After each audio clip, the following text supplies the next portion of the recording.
ऐसा माना जाता है कि जब ब्रह्मा जी धरती पर मानव जीवन की सृष्टि करना चाहते थे, तब उन्होंने यह उत्तरदायित्व इस धरती की प्रथम युगल जोड़ी मनु व शत्रुपा को दिया। मनु व शत्रुपा ने नैमिषारण्य में ही 23,000 वर्षों तक साधना की। इसी कारण उन्हें ही हमारे वास्तविक अभिभावक होने का मान प्राप्त है। भगवान जैसा पुत्र पाने के लिए राजा मनु व शत्रुपा की तरह तपस्या करनी पड़ती है। इस कठिन तपस्या को पूरा करने के बाद ही मनु और शत्रुपा ने पुनर्जन्म में भगवान राम को पुत्र के रूप में प्राप्त किया। राजा मनु अपने पुत्र को राजपाट सौंपकर पत्नी के साथ भगवान की भक्ति करने के लिए वन में चले गए। उन्होंने भगवान विष्णु की तपस्या की और जब भगवान प्रसन्न होकर सामने आए तो दोनों ने भगवान से वर मांगा कि हमें आप जैसा पुत्र चाहिए। इस पर भगवान ने कहा कि मेरे जैसा तो मैं ही हो सकता हूँ, इसलिए आपके अगले जन्म में आपके पुत्र के रूप में जन्म लूँगा।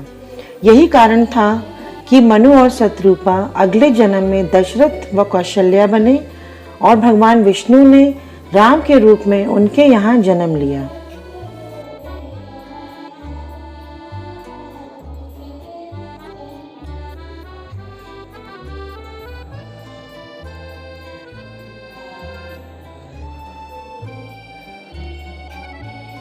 सीतापुर जिले में ऐतिहासिक पवित्र तीर्थस्थल नैमिषारण्य दुनिया भर में प्रसिद्ध है।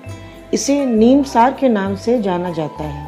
ऐसा माना जाता है कि सारे धामों की यात्रा करने के बाद यदि इस धाम की यात्रा न की गई तो आपकी यात्रा अपूर्ण है। इस धाम का वर्णन पुराणों में भी पाया जाता है। नीमसार सीतापुर जिले के एक गांव में है।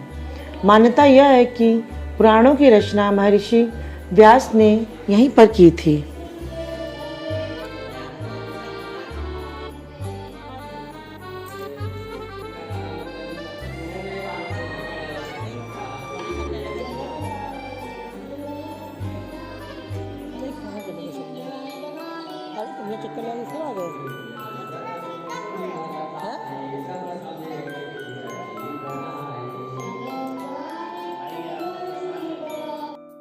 ऋषि कृष्ण द्वापायन भगवान के अवतार हैं।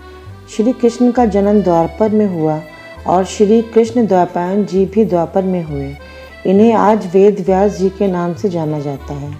द्वापर युग के अंत में जब कलयुग का प्रारंभ हो रहा था, तब एक समस्या उत्पन्न होने लगी, क्योंकि वेद एक था और पहले एक वेद के संपूर्ण ज्ञान को एक व्यक्ति याद रख लेता था, परंतु कलयुग के मनुष्य को संपूर्ण वेद का ज्ञान याद करना संभव नहीं था। इसलिए ऋषि कृष्ण द्वापायन अर्थात वेद व्यास जी ने उस समय के ऋषियों की आज्ञा से वेद को 4 भाग में किया। वेद के 4 भाग करने से कृष्ण द्वापायन का नाम वेद व्यास पड़ा। वेद व्यास अर्थात वेद का विभाजन करने वाला। यहाँ स्थित विशाल प्राचीन वट वृक्ष में से एक वृक्ष 5000 वर्ष से पुराना माना जाता है। यह वृक्ष महाभारत काल अथवा वेद व्यास के जीवन काल का है, ऐसी मान्यता है। यही वह वृक्ष है जिसे वास्तविक व्यास गद्दी कहा जाता है। वर्तमान में यह वृक्ष नवीन मंदिरों से घिरा हुआ है, जिनमें से एक के भीतर गद्दी स्थित है। व्यास गद्दी वेद व्यास को समर्पित एक छोटा सा मंदिर है। मंदिर के भीतर त्रिकोण के आकार में वस्त्रों का ढेर रखा है, जिसे वेद व्यास का सदृश माना जाता है। व्यास गद्दी के समीप ही सत्यनारायण स्वामी को समर्पित एक मंदिर भी है। बारे में कथा पुराण में लिखा है। मूल क्या है? सत्य बताओ, सत्य भाषण, सत्य बोलो। यही वो स्थान है जहाँ पहली बार व्यास जी ने अपने शिष्य सूत को सत्यनारायण की कथा सुनाई। थक गए हो?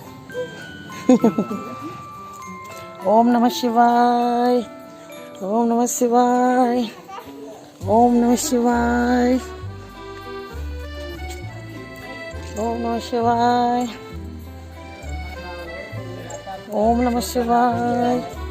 सामने में छोटा छोटा दान है, मन हो तो थोड़ा बहुत यहाँ ओम नमः शिवाय। फिनिश हो गया मेरे से पूरा।